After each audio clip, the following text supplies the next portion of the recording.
Vëllezër të ndershëm, vazhdojmë me derset të cilat I mbajmë të martave në lidhje me jetën e pejgamberit alayhis salam, lidhje me jetën e njeriut më të mirë I cili ka ecur mbi fytyrën e tokës dhe shembullin e të cilit jemi të urdhëruar që ta pasojmë nga ana e Allahut subhanahu wa taala I cili thot: "Laqad kana lakum fi rasulillahi uswatun hasana." Ju e kishi në të dërguarin e Allahut shembullin më të mirë të cilin ju duhet që ta pasoni, që ta ndiqni. Dhe në dersin e kaluar e përmendëm beslidhjen e parë të Akabes, që ndodhi në mes të ensarve dhe Muhamedit alayhis salam, në mes të 6 prej banorëve të Medinës dhe Muhamedit alayhis salam. Dhe beslidhja e parë Akabes e përmendëm në pika të shkurtra se kishte të bëjë me besimin, me gjërat që ata duhet t'i praktikonin pra. Nuk ishte ndërlidhur me Muhamedin alayhis salam direkt. Po ju tha, mos bëni shirk, mos bëni zina, mos vritni fëmijë, mos shpifni, më thonë gjëra që ata duhet t'i praktikojnë si musliman tash, pasi që kishin hyrë në fenë e re të Allahut subhanahu wa taala. Ndërsa tash sot do të flasim për beslidhjen e dytë të Akabes, e cila pra ndodhi në të njëjtin vend, sikurse beslidhja e parë, në njëjtin vend që quhet Akabe. Mirë po beslidhja e dytë dallon nga beslidhja e parë me disa gjëra. Dhe këtë na e sqaron Xhabir ibn Abdullahi radiallahu anhu, I cili ishte prej sahabëve banorëve të Medinës. Thot Xhabir ibn Abdullahi radiallahu anhu, thot vazhdoi pejgamberi alayhis salam të bëj thirrje në Mekë 10 vite me radhë. Për 10 vite me radhë thot dilte tek Ukadhi dhe Mexhenne. Ukadh dhe Mexhenne janë 2 vende në Mekë, 2 vende ku më shumë t'i frekuentonin njerëzit, ata që vinin në Mekë për ta bërë haxh dhe umre. Dhe pejgamberi alayhis salam 10 vite me radhë, thot Xhabiri, 10 vite me radhë ja ofronte fisëve të ndryshme që vinin në Mekë fenë e Allahut subhanahu wa taala, pa ndërprerë, ja ofronte fenë edhe pse përgjigjja ishte prej tyre ishte e dobët. Mirë po pejgamberi alayhis salam nuk dëshpërohej. Dhe thoshte, thot Xhabiri, dhe thoshte, kush do të më mbroj, kush do të më merr në vendin e tij që të më mbroj dhe të më jep hapësirë për ta përhap fenë e Allahut subhanahu wa taala ma lehtë. Hatta thot derisa njëri prej njerëzve vinte prej Yemenit, tjetri prej Modarit, tjetri prej Irakut e vendeve të ndryshme vinin në Mekë, thot Xhabiri, vet populli I Muhamedit alayhis salam u dilte para, I dilte para pejgamberit alayhis salam dhe u atërhiqte vërejtjen atyre që vinin. Dhe I thonin, a e sheh këtë njeri, ruju se ky është larguar prej fesë son, nuk është në fenë ton, andaj thonin ruajuni prej tij. Thot Xhabiri pastaj hatta ba'athana Allahu ilayhi min Yathrib. Dhe kështu thot vazhdoi gjendja derisa Allahu I lartësuar na dërgoi neve, pra ensarve prej Yathribit, e që ishte emri I Medinës para se të bëj hijret në të Muhamedi alayhis salam. Fa awaynahu wa sadaqnahu. Thot dhe ne I ndihmuam dhe I besuam. Fa yakhruju ar-rajul minna, thot dhe del kthehet njëri prej nesh tek populli I vet. Pra Xhabiri tash po tregon dallimin mes fisëve tjera dhe fisëve të Medinës. Fiset tjera nuk e pranonin, nuk I ndihmuan. Thot ndërsa ne I besuam dhe I ndihmuam. Pastaj thot pasi që I besuam, kthehej ndonjëri prej nesh në vendin e tij dhe I besonte fisi I tij. U lexonte Kur'anin, u asqaronte fenë e Allahut subhanahu wa taala dhe fisi I tij thot më një herë pranonin fenë e Allahut subhanahu wa taala dhe ja besonin, pra I besonin shpalljes së Allahut subhanahu wa taala. Derisa thot nuk ngeli asnjë shtëpi në Medinë pa e pranuar fenë e Allahut subhanahu wa taala. S'ngeli thot asnjë shtëpi pa pasur njerëz që e kanë pranuar fenë e Allahut subhanahu wa taala. Dhe u bëm një numër I madh në Medinë. Pastaj thot u mbledhëm një ditë dhe tham, deri kur do ta lëm pejgamberin alayhis salam të hjek dhe të vuaj në Mekë ndërsa ne jemi bërë të fuqishëm këtu në Medinë, pra, është shtuar numri ynë, deri kur do ta lëm atje i friksuar dhe pra e ngushtuar thirrja e tij prej mekelive që nuk i linin hapësirë që të bëj thirrje në fenë e Allahut subhanahu wa taala. Atëherë thot dolën prej neve 70 burra, të cilët u nisën për në Mekë me niyet që ta ndihmonin pejgamberin alayhis salam me çka do që t'ju thoj ai.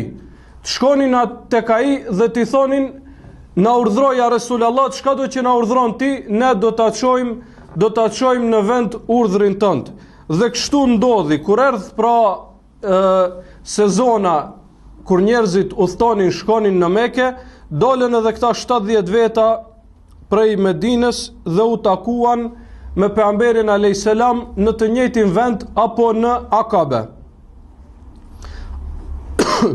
Atëherë thot u të buam rreth tij dhe i tham: ja Resulullah, kena ardhur që të besatohemi me një beslidhje të re, me diçka plus asaj që na urdhërove ti. Atëherë pejgamberi alayhis salam ju tha: ju do të besatoheni se do të më ndëgjoni në vështirësi dhe në gjendje kur jeni të lirë. Do të më dëgjoni, çka do që ju urdhëroj, do të më dëgjoni, qoftë nëse jeni në vështirësi, e qoftë nëse jeni në gjendje më të mirë. Dhe ju do të jepni për fenë e Allahut subhanahu wa taala, do të shpenzoni prej pasurisë suaj për fenë e Allahut subhanahu wa taala, nëse keni shumë dhe nëse keni pak. Pra tash beslidhja ndryshe, beslidhje e ndihmesës që do t'i bëhet Muhamedit alayhis salam dhe fesë Allahut subhanahu wa taala. Tek beslidhja e parë çka u tha? Ju tha të besoni në Allahun, mos t'i bëni shirk, mos bëni zina, mos vritni, domethënë çështje që ishin të ndërlidhura me vet ata. Ndërsa në beslidhjen e dytë pra ishte çështja tash e ndërlidhur me Muhamedin alayhis salam, lidhje me obligimet që i kishin ndaj pejgamberit alayhis salam dhe ndaj fesë Allahut subhanahu wa taala. Pra ju tha, do të ndëgjoni, çka do që urdhroj ju do ta çoni në vend. Kjo e para. E dyta, do të jepni pasuri, qoftë nëse jeni të varfër e qoftë nëse jeni të pasur, secili sipas mundësisë së vet. E treta, do të urdhroni në të mirë dhe do të ndaloni nga e keqja. Pra tash krejt këto çështjet e beslidhjes së dytë kanë të bëjnë me ngritjen e fesë së Allahut subhanahu wa taala. Dëgjimi i gjitha urdhrave, shpenzimi i pasurisë, qofshin të pasur, qofshin të varfër, dhe e treta, urdhrimi në të mirë dhe ndalimi nga e keqja. Që muslimanët pra të bëhen faktor në atë shoqëri në të cilën janë. Wa an taqulu fillahi wa an taqulu fillahi la takhafuna lawmata la'im, dhe ta thoni të vërtetën para kujt do qoftë ai. Para secilit armik që e keni, ta thoni të vërtetën dhe ta thoni të hakun dhe mos të friksoheni për hir të Allahut subhanahu wa taala nga asgjë dhe nga askush. Dhe e fundit, dhe të më ndihmoni dhe të më mbroni nga ajo nga e cila e mbroni familjen tuaj. Pra të më mbroni njashtu si kur të isha antar i familjes suaj. Do më thonë nga çdo e keqe, nga çdo vështirësi, nga çdo problem, nga çdo armiqësi, nga çdo rrezik, të më mbroni mua, pra Muhamedin alayhis salam, ashtu siç e mbroni familjen dhe evladët tuaj. Dhe ensarët filluan që t'i besatohen Muhamedit alayhis salam, ndërsa më i riu prej tyre e që ishte Esad ibn Zurare ishte më i riu prej tyre. Ai u tha ndaluni ju tha. Nuk kena ardh deri këtu, thot, sepse e dim se ky është pejgamberi Allahut. Ne e dim këtë gjë. Ky pra e kuptoi se çka do me thonë kjo marrëveshje. Andaj u atorhoqi vërejtjen edhe një herë, jo që t'i largoj prej marrëveshjes, po që t'u asqaroj se duhet ta marrin këtë marrëveshje dytë më seriozisht.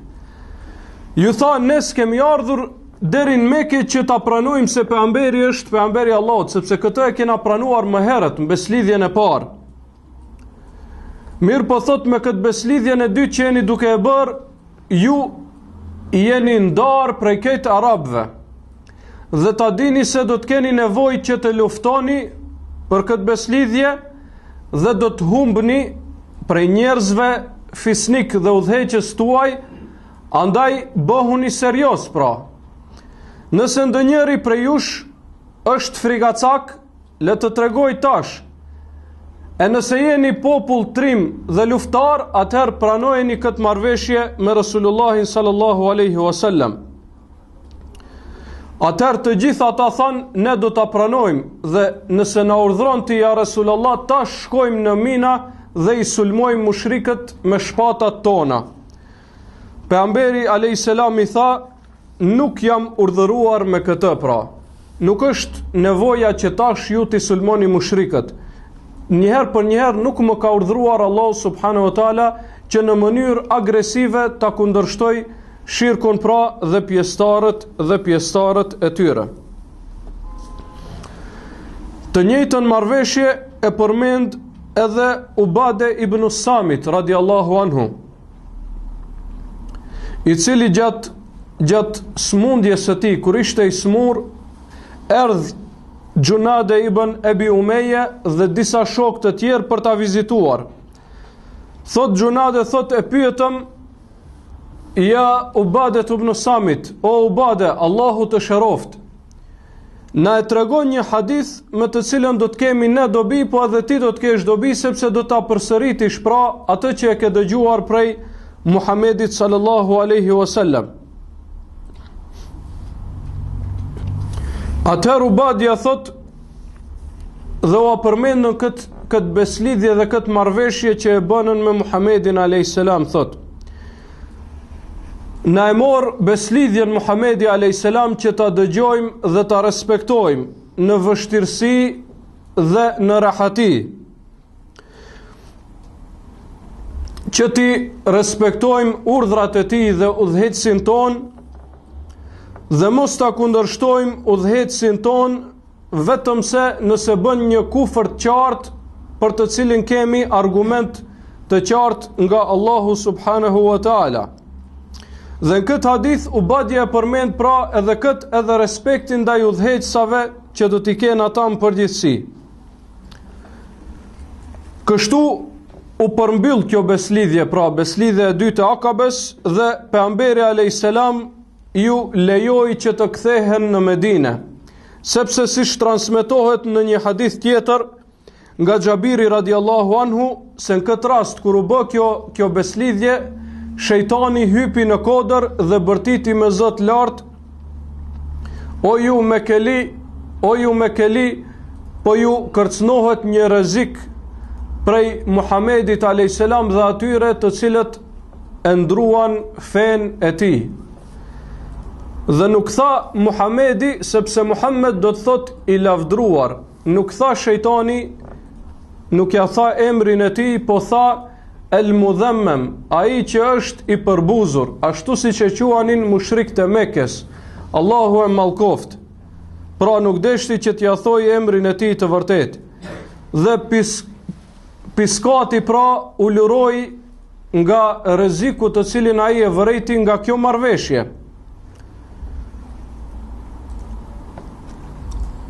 Atëherë pejgamberi alayhis salam pra e ndëgjuan të gjithë këtë, edhe pejgamberi alayhis salam edhe ensarët, dhe kjo ishte si muxhize pra për Muhamedin alayhis salam, po edhe si një përforcim për këta të cilët e pranuan këtë marrëveshje. Atëherë pejgamberi alayhis salam ju dha leje dhe ata u kthyen në Medinë.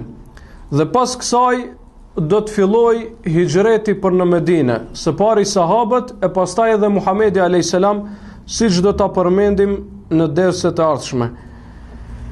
Kjo ishte ajo që dëshironim ta sqarojmë lidhje me beslidhjen e dytë, pra kjo është historia se si ka ndodhur. Ndërsa tash, si zakonisht do t'i përmendim në pika të shkurtra, pra dobit që i përfitojmë nga kjo të cilën e dëgjuam. Dobia e parë të cilën e kam përmendur dietarët e po ashtu në këtë dobi e kanë tërhekur vërejtjen edhe sahabët është se beslidhja e dytë e Akabes është prej ngjarjeve më të rëndësishme që kanë ndodhur në historinë e Islamit. Prej ngjarjeve më të rëndësishme, sepse të gjitha ngjarjet e mëdha që kanë ndodhur pastaj janë si rezultati i kësaj marrëveshjeje. Si rezultati i kësaj marrëveshjeje ndodhi hijreti, si një ndër ndodhit më të mëdha në historinë islame. Si rezultati i kësaj marrëveshjeje u formua shteti islam në Medinë. Si rezultati i kësaj marrëveshjeje u bë lufta e Bedrit, e cila është luftra e parë dhe më e madhe që ka ndodhur në islam, pra më e rëndësishmja. Andaj transmetohet se Ka'b ibn Maliku radiallahu anhu, Ka'b ibn Malik prej sahabëve të njohur të Muhamedit alayhis salam thot: kam prezentuar, thot, me pejgamberin alayhis salam natën e Akabes. Në atë natë kur ne, thot, ja besatuam pejgamberit alayhis salam dhe ja dham besën se do ta ndihmonim. Dhe thot, pasha Allahun, nuk do të doja që të jem prej atyre që kanë marrë pjesë në Bedër e nuk kanë marrë pjesë në këtë marrëveshje. Sepse në vetveten e tij ai shifte këtë marrëveshje si më të rëndësishme, pra, apo si sebeb që të ndodh edhe Bedri, si nismë e luftës së Bedrit. Edhe pse thot tek njerëzit Bedri përmendet më shumë. Dhe fama e atyre që kanë marrë pjesë në Bedër ka qenë më e madhe, mirë po për këtë sahab më e rëndësishme ishte kjo beslidhje, pra, sesa që të merrte pjesë në luftën e Bedrit. Ibn Hajeri rahimahullah duke e komentuar këtë fjalë të Ka'b ibn Malikut thot: kjo është sepse ai i cili ka marrë pjesë në Bedër, edhe pse kjo është një ndodhi e madhe dhe vlera e tij është e madhe, mirë po kush e bën sebeb që ai të merr pjesë në Bedër? Këta burra që ja dhan besën Muhamedit alayhis salam në beslidhjen e Akabes. Këta u bën sebeb që të ndodh, pra, kjo, këta u bën sebeb që të formohet shteti islam. Andaj vlera e tyre padyshim se është shumë e madhe në fenë e Allahut subhanahu wa taala. Dobia e dytë apo pika e dytë që e potencojnë dietarët nga ky mësim është në lidhje me kushtin e dytë që u bën pejgamberi alayhis salam shokëve të tij. E ajo është dhënia e pasurisë. Dhënia dhe përhapja e pasurisë. Sakrifikimi i të mirave materiale për të ndihmuar fenë e Allahut subhanahu wa taala. Sepse kjo është prej llojeve më të vlefshme të xhihadit apo të përpjekjes për të ngritur fenë e Allahut subhanahu wa taala. Sepse fjala xhihad rrjedh prej fjalës xhuhd, që është përpjekje, mund. Ndërsa në shumicën e rasteve është për qëllim lufta direkte, edhe kur thuhet në islam xhihad është për qëllim lufta, luftimi ndaj armikut. Mirë po hyn çdo përpjekje tjetër që ti e bën për ta ngritur fenë e Allahut subhanahu wa taala.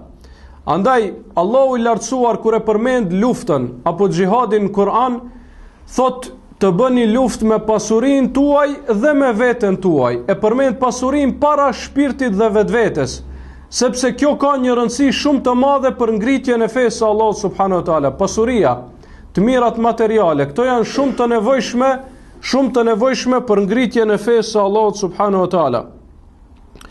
Thot Allahu i lartësuar: innamal mu'minuna alladhina amanu billahi wa rasulihi thumma lam yartabu. Besimtarët vërtet janë ata të cilët i besuan Allahut, pejgamberit të tij dhe pastaj nuk dyshuan. Wa jahadu bi amwalihim wa anfusihim, dhe luftuan me pasurinë dhe me vetveten e tyre. Pra, po e përmend pasurinë para vetvetes. Fi sabilillah, në rrugt të Allahut, ulaike humus sadikun, këta janë besimtarët e vërtet. Dhe thot Allahu i lartësuar në një ajet tjetër: ja ejuhalladhina amanu hal adullukum ala tijaratin tunjikum min adhabin alim.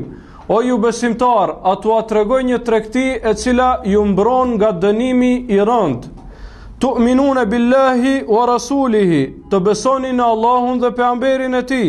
Wa tujahidune fi sabilillahi bi amwalikum wa anfusikum, dhe të luftoni në rrugë të Allahut me pasurinë dhe me vetveten tuaj. Përsëri Allahu po e përmend pasurinë para vetvetes dhe shpirtit, për shkak të rëndësisë së madhe që e ka pra ndihma e fesë Allahut me pasuri, me të mira materiale.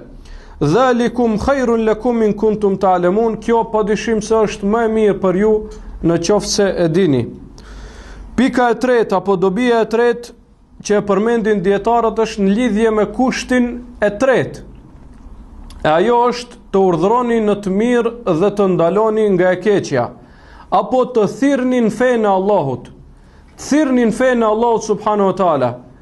Pra nuk u mjaftua pejgamberi alayhis salam vetëm që ata ta përmirësojnë vetveten, jo, po t'i japin pasuri për ta ngritur fenë e Allahut dhe të thirrin fenë e Allahut. Vet pra, praktikisht bëjnë thirrje për ta ngritur fenë e Allahut subhanahu wa taala. Dhe padyshim se kjo është shumë e rëndësishme dhe kjo është prej cilësive më të rëndësishme me të cilët Allahu i lartësuar i cilëson besimtarët e vërtet, sepse s'ka mundësi që një njeri të jetë besimtar i vërtet e pastaj zemra e tij mos t'i thojë që ta përhap fenë e Allahut subhanahu wa taala. Një zemër me iman të plot dhe me iman të cilin duhet ta ketë çdo besimtar nuk mund të ri rahat pa i thirrë të tjerët në fenë e Allahut subhanahu wa taala. Andaj Allahu i lartësuar i cilëson besimtarët me këtë cilësi para cilësive tjera. Thot Allahu i lartësuar: "Wal mu'minuna wal mu'minat ba'duhum awliya'u ba'd." Besimtarët dhe besimtaret janë miq të njëri tjetrit. Ya'muruna bil ma'rufi wa yanhauna 'anil munkar. Cilësia e parë që ja përmend është urdhrojnë për të mirë dhe ndalojnë nga e keqja. Wa yuqimuna as-sala wa yu'tuna az-zaka, dhe falin namazin dhe japin zakatin. Wa yuti'una Allaha wa rasulahu, dhe e dëgjojnë Allahun dhe pejgamberin alayhis salam. I respektojnë pra Allahun dhe pejgamberin alayhis salam. Ulaika sayarhamuhumullah, ata do t'i mëshirojë Allahu. Inna Allaha azizun hakim, Allahu është krenar dhe i urtë. Pra cilësia e parë që e përmend Allahu i lartësuar si cilësi të besimtarëve është urdhrimi për të mirë dhe ndalimi nga e keqja. Pika e katërt që e përmendin dietarët është se kjo beslidhje, kjo marrëveshje në mes të ensarëve dhe Muhamedit alayhis salam e tregon vlerën e madhe që e kanë ensarët. E tregon vlerën e madhe që e kanë ensarët, sepse janë fisi i parë që e pranuan fenë e Allahut subhanahu wa taala. I paraprin të gjithë me islam. Pra si fis, si shoqëri. Edhe pse në Mekë kishte individ që hyn në fenë e Allahut, mirë po si një fis i tërë i cili hyn në fenë e Allahut, të parët ishin ensarët apo banorët e Medines. Andaj kjo beslidhje, kjo marrëveshje tregon këtë vlerë të madhe të cilën e kanë ata. Dhe në lidhje me vlerën e ensarëve, po ashtu janë transmetuar edhe disa hadithe të tjera. Njëri prej tyre është hadithi që e transmeton Ebu Hurajra radhiyallahu anhu, se pejgamberi alayhis salam ka thënë: "Law anna al-ansar salaku wadiyan aw sha'ban, la salaktu fi wadi al-ansar." Thot pejgamberi alayhis salam, sikur njerëzit të shkonin në një rrugë, të gjithë njerëzit, ndërsa ensarët të shkojnë në një rrugë tjetër, unë do të shkoja në rrugën në të cilën shkuan ensarët, pra për ta treguar vlerën e madhe të tyre. Walaula al-hijrata lakuntu imran min al-ansar, dhe sikur mos ishte hijreti, unë vet do të konsiderohesha si një prej ensarëve, pra për shkak të vlerës së madhe pejgamberi alayhis salam dëshironte që të jetë prej ensarëve. Po ashtu e transmeton hadithin tjetër Beraja radhiyallahu anhu, se pejgamberi alayhis salam ka thënë: ensarët, la yuhibbuhum illa mu'min, nuk i don ata vetëm se një besimtar. Wa la yubghiduhum illa munafik, dhe nuk i urren ata vetëm se një munafik. Faman ahabbahum ahabbahu Allah wa man abghadahum abghadahu Allah. Ai I cili I don ansarët, Allahu e don atë, dhe ai I cili I uren ansarët, Allahu e uren atë. Dhe në hadithin tjetër nga Enes ibn Maliku radiallahu anhu, pejgamberi alayhis salam ka thënë: Ajetul iman, shenjë e besimit. Pra vlerë e madhe, sa që pejgamberi alayhis salam e ka bërë shenjë të besimit. Ajetul iman hubbul ansar. Shenjë e besimit është dashuria ndaj ansarve.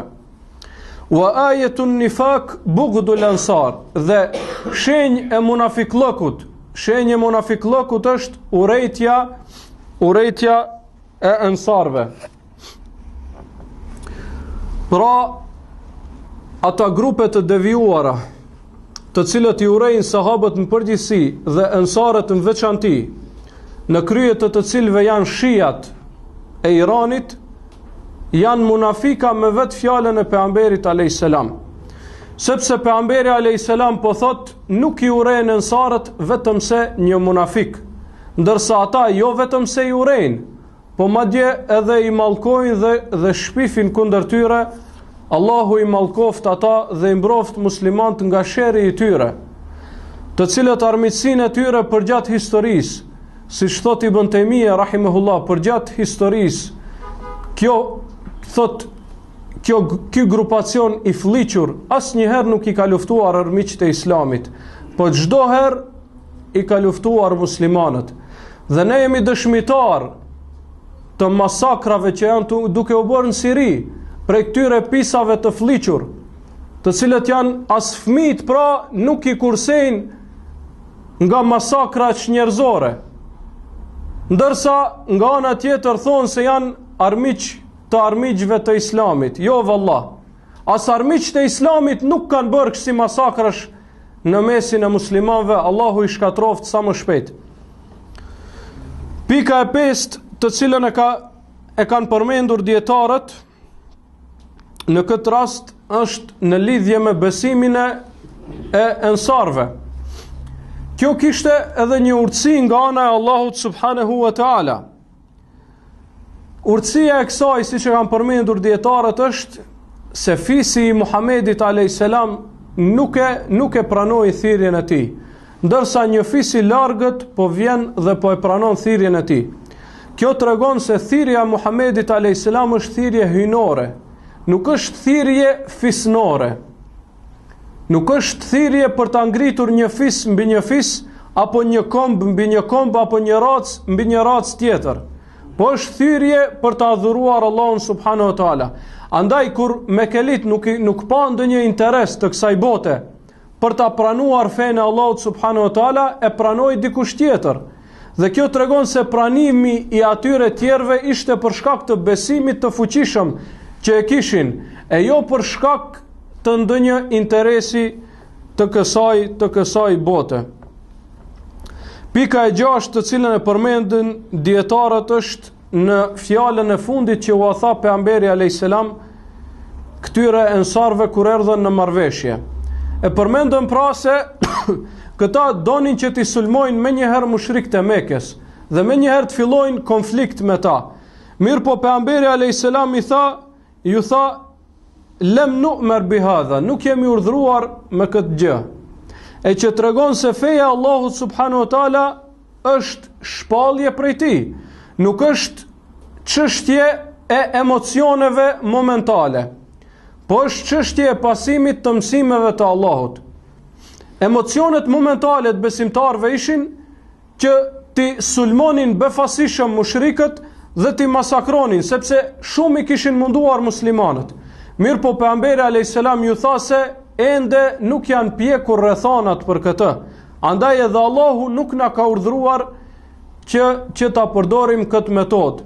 Andaj edhe muslimanët nuk duhen që të tërhiqen prej emocioneve të tyre në lidhje me veprat që I bëjnë, po duhen që t'i pyesin ata që janë më të ditur, të cilët në bazë të argumenteve do t'ju tregojnë se një vepër e caktuar a është koha për të apo nuk është. A është pra prej urtësisë që të bëhet ajo vepër apo nuk është.